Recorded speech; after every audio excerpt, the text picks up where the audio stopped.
Salve meu povo, aqui é Gle Ribeiro na voz e hoje nós vamos lembrar de um verso da música dos Titãs lá dos anos 80 que diz: bebida é água, comida é pasto. Você tem fome de quê? Você tem fome de quê? Isso me trouxe o seguinte questionamento, né? Temos fome do quê? É claro que essa letra, ela, justamente por ser um poema musical, ela é carregada de significados, né? E nessa música eles estão falando muito mais das fomes da mente do que do corpo, digamos assim, né? Mas eu fiquei pensando justamente então sobre a alimentação, né? E sobre o quanto ela é importante para as pessoas, né? O quanto a alimentação, a comida, a dieta, ela tem a ver com a globalização, com a soberania das nações, com a autonomia coletiva e individual e também com as esferas políticas, com a cultura. Então, se nós estamos falando de geografia, sociedade, cultura e etc., você está no lugar certo, papai. Você está no Resenha do Gle. É mais um lançamento de Glezinho Batera, dessa vez em áudio. E como sempre eu falo aqui nesse podcast, esse é um fenômeno que ocorre em diversos lugares do mundo, né? Mas eu vou me ater nas minhas análises geralmente sobre o Brasil. Eu gosto de falar mais focado aqui no Brasil, tá certo? Quem conhece sabe. Então vamos lá. No início da pandemia e da quarentena, né, lá no mês de março, mês de abril até, quando se acreditava que seria algo entre 15 a 30 dias que as pessoas ficariam reclusas e logo tudo passaria, acendeu muito esse debate sobre a questão alimentar no Brasil, né? É claro que isso não significa que as pessoas passaram a ter fome só nesse período, né? Infelizmente a fome já era uma questão recorrente, só que digamos que veio à luz o tema no início da pandemia, né? Quando foi decretado uma espécie de lockdown, né? Uma espécie de isolamento generalizado. E aí as pessoas, a classe média, né, e a burguesia, digamos assim, passaram a fazer esse debate pensando sobre então essa quantidade de pessoas, né, esse contingente populacional que ficaria afetado com a falta de trabalho, com a falta de circulação, levando então à falta de alimento. E aí iniciaram, né, ou maximizaram as iniciativas de doações de alimentos e doação de cestas básicas, né, por parte de grandes empresas, por parte de artistas que passaram a fazer as lives e através de doações subsidiar a live e fazer doações dos alimentos. As ONGs, né, que já faziam trabalhos dessas doações, mas passaram a receber muito mais visibilidade e consequentemente conseguiram ajudar mais pessoas. E no entanto, infelizmente, passado aí 6 meses de pandemia, muitas ONGs tem falado abertamente que as doações estão diminuindo e infelizmente a fome não diminui, né? Com o aumento do desemprego, consequentemente mais pessoas, sendo elas em situação de rua ou não, estão passando a necessitar de doação de alimento. E isso, digamos que a pirâmide está subindo para um lado e diminuindo para o outro, né? A quantidade de pessoas necessitando de doação de alimentos está aumentando e a quantidade de doação agora nos meses de setembro, outubro, em relação ao mês de março e abril, está muito menor, né? Recentemente estava assistindo a uma live do João Gordo, né, vocalista do Ratos de Porão, que ele e a esposa dele, eles têm um projeto chamado Solidariedade Vegan, que eles distribuem, né, mais de 200 marmitas veganas diariamente no centro de São Paulo. Eles têm um restaurante vegano, eles atendem os clientes normalmente e, além disso, eles fazem essa quantidade gigante de marmitas e distribuem para a população no centro de São Paulo. E eles estavam falando bastante disso, de que de agosto para frente a quantidade de donativos diminuiu, né, de doações diminuiu e a quantidade de pessoas necessitando de alimento tem só aumentado com o passar dos meses, né? Eles moram nessa região do centro de São Paulo há muitos anos, então eles meio que conhecem todo mundo ali no entorno e eles têm visto pessoas que estão chegando diariamente, pessoas desempregadas ou subempregadas que até têm casa, mas não estão tendo condições de se alimentar. Então essa demanda por alimentação está muito latente e é necessário que existam, né, políticas públicas e não só as ONGs, né, que fazem os seus trabalhos incríveis, é claro, mas seria uma responsabilidade estatal também, né, garantir essa soberania alimentar para a população, né, porque é um direito humano, né, a alimentação, para a pessoa poder se manter viva e se manter com saúde.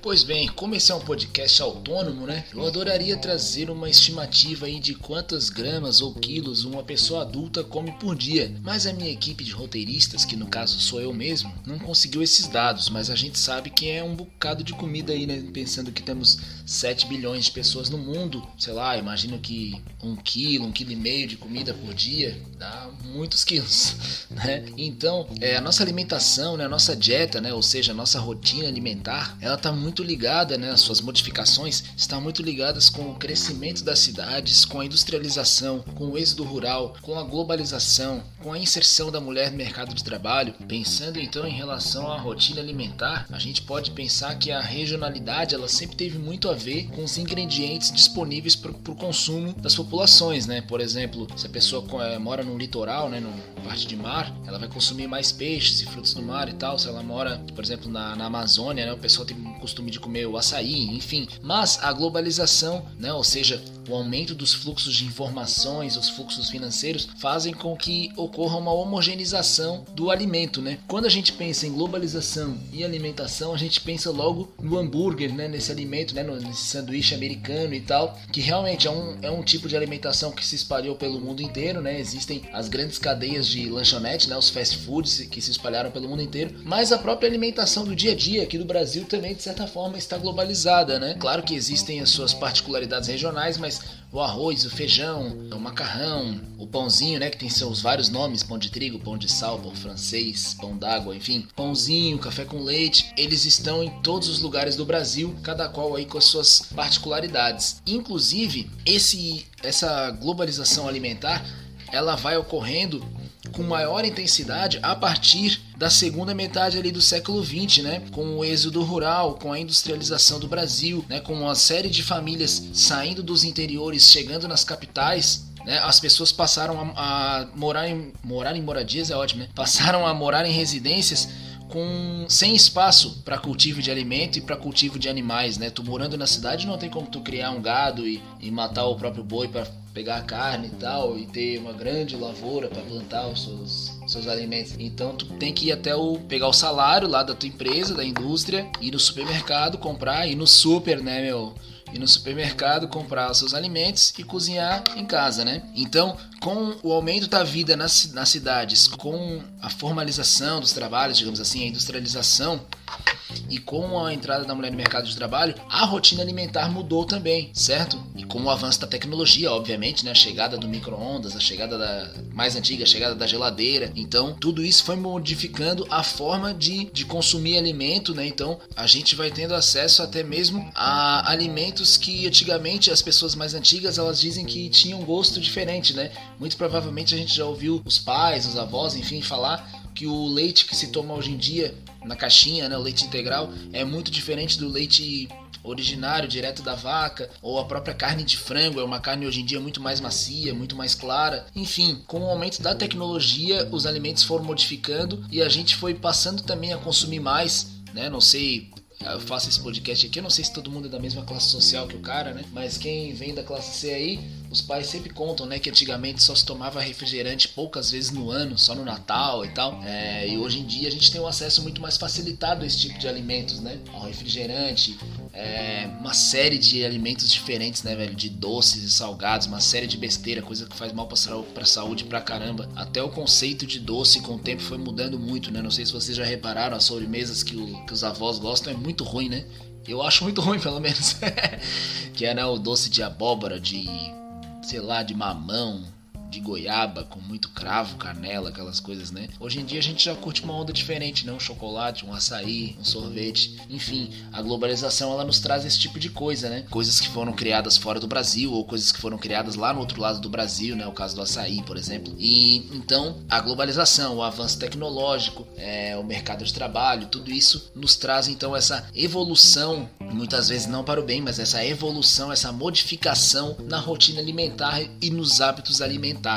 Com tudo isso, cheguei ao pensamento de que, com certeza, pensar em alimentação, pensar em rotina alimentar é com certeza uma forma de pensar política, né? Comida é política, alimentação é política, né? A gente pode pensar a partir da perspectiva de que a autonomia alimentar, né? Escolher o que quer comer, escolher a quantidade e a variedade de alimentos está muito ligado ao poder e muito ligado, consequentemente, ao poder aquisitivo, mas ao poder ideológico também, né? Existem, por exemplo, regiões da cidade onde os grandes aplicativos de entrega não chegam, onde as grandes cadeias de fast food, as grandes redes de supermercado ainda não chegaram, certo?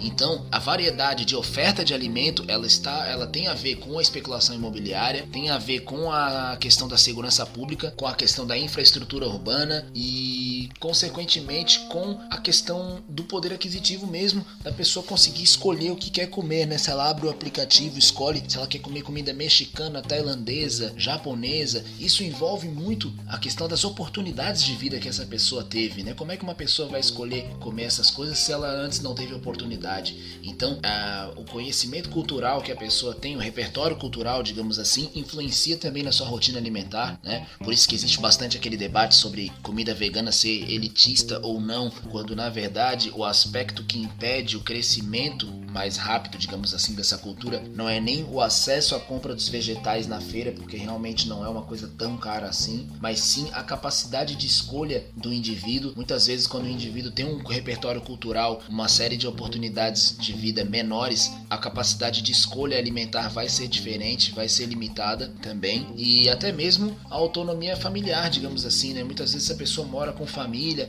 é difícil uma pessoa da família escolher o que todos vão comer, sobretudo se essa pessoa não é a famosa chefe de família, né? E além disso, mais uma evidência, digamos assim, negando as aparências, disfarçando as evidências, mais uma evidência de que pensar em alimentação é pensar política. Nós podemos perceber então o quanto o transporte de alimentos é afetado justamente por questões políticas, né? Lembrando da greve dos caminhoneiros, por exemplo, lembrando do início da pandemia, por exemplo, ou até mesmo quanto o aumento do preço dos alimentos afeta também a população menos abastada, e esse aumento muitas vezes é gerado por decisões políticas mesmo, né? Por alta ou queda do valor do dólar, né? Consequentemente o valor do real também, enfim. Então o que eu quero propor aqui com esse podcast no dia de hoje é fazer aquele exercício clássico que todo professor de geografia adora, que é pedir para os alunos chegarem em casa e observar os rótulos dos alimentos, né, ver onde é que foi fabricado e tal. Mas nesse caso, como isso aqui não é uma aula, né, vocês não são meus alunos, vocês não precisam fazer isso e me mandar.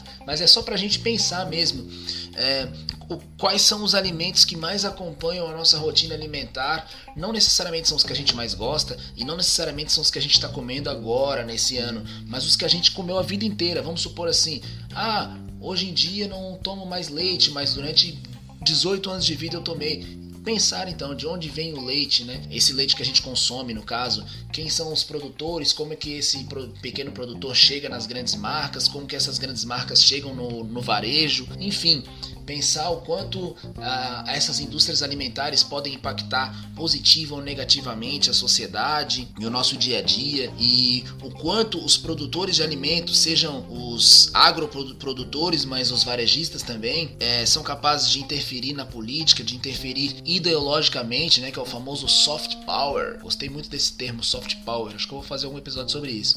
Mas enfim, o quanto esses detentores das grandes cadeias alimentares são detentores também de soft power, ou de certa forma de hard power também, né? Pois bem, se você é daqueles que não fala de política, que acha que não se envolve em política, mas come todos os dias, enfim a hipocrisia.